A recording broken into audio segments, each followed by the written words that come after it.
are moving in together. And for sure pause for applause, and you guys were like, no. Not this time.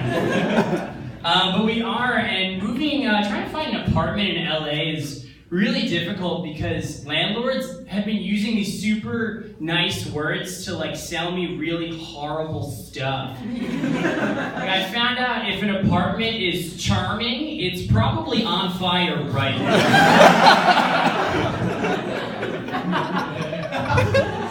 Every visit is kind of the same. It's a landlord who's like, this is a wonderful colonial home in that there's no AC, but don't worry.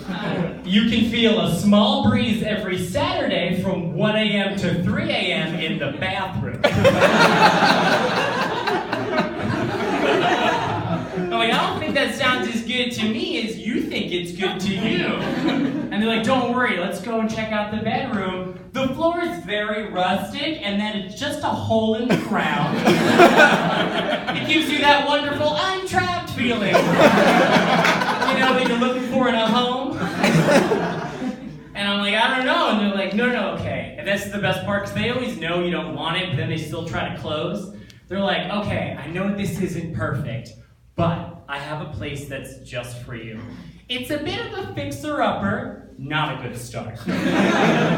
It's a fixer-upper because it's just a 1 square foot of land in the woods. And which woods? I'll never tell. I'm nervous to move in with my girlfriend because I'm worried she's going to make me healthier. Because there's just like certain things I like to do that I know I'm being a piece of shit, but it's just me, Like, I love using a 3-in-1 shampoo, conditioner, body wash. I love it. It's that, like, perfect thing for that saying where it's like, if you love something, just cover yourself in it. Like our moms used to say. I think it's such a good thing. I always wanted to be like the spokesman for 3-in-1. I think it's such a good product. Just like, you want people to think you're busy, but we know you're poor.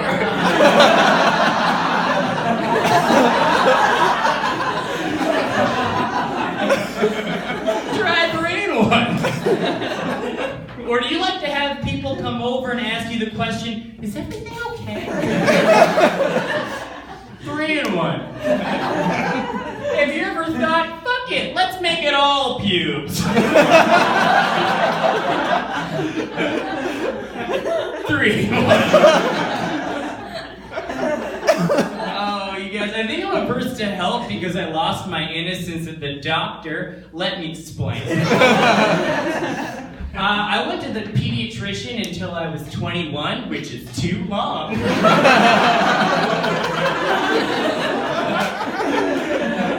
If you can drive yourself to a children's doctor, don't go. Drive elsewhere. That's allowed. I remember the last time I went, I was in the waiting room, and this woman turned next to me and she said, which one's yours? And I was like, oh no.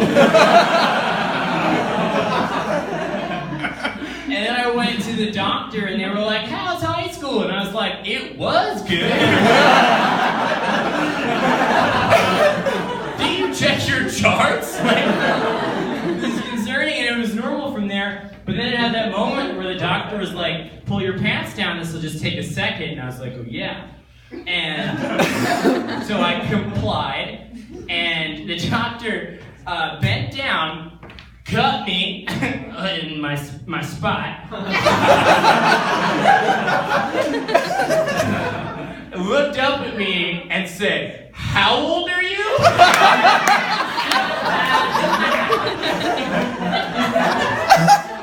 Let me tell you, if you want to know when your childhood ends, it's when your age is questioned, when your dick is out in a room with Elmo wallpaper. That's it. That's it. You pay taxes now.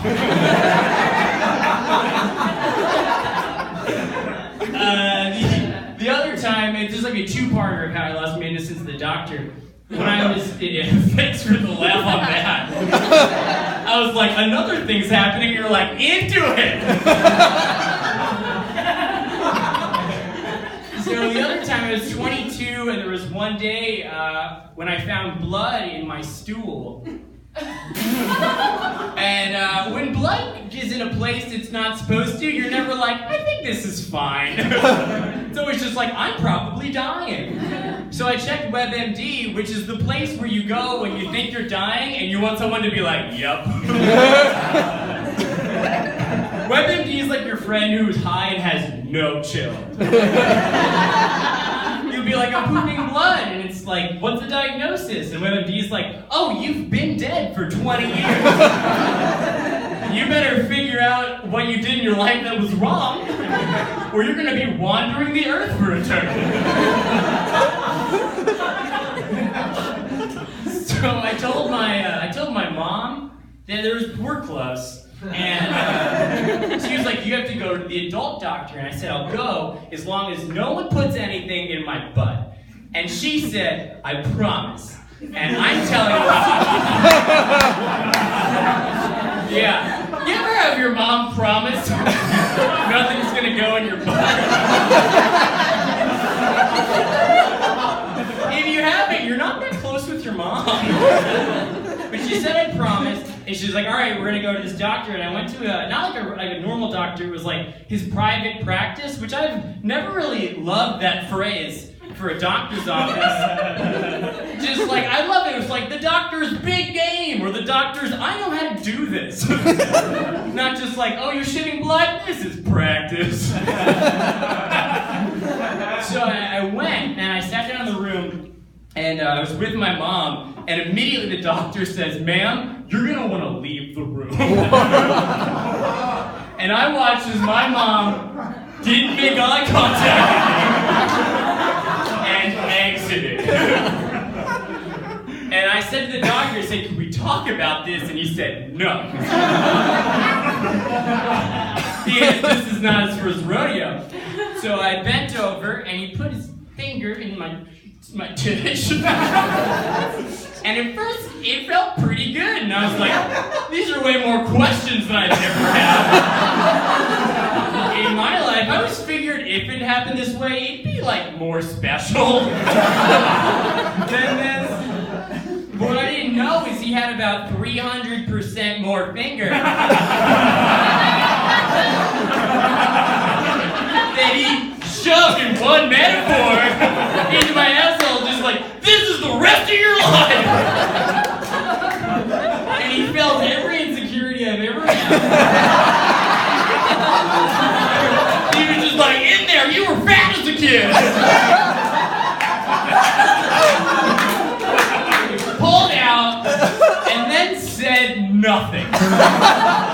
Like he needed that fucking power move. Silence. So I said, after a minute, I was just like, so, you do this often? And he was just like, yeah, I'm a doctor. Which added up. And then he was like, I was like, what's the oldest person you've ever done this to? And he said 90. And I said, did dust come out? And he didn't think that was funny at all. Alright guys, thank you so much.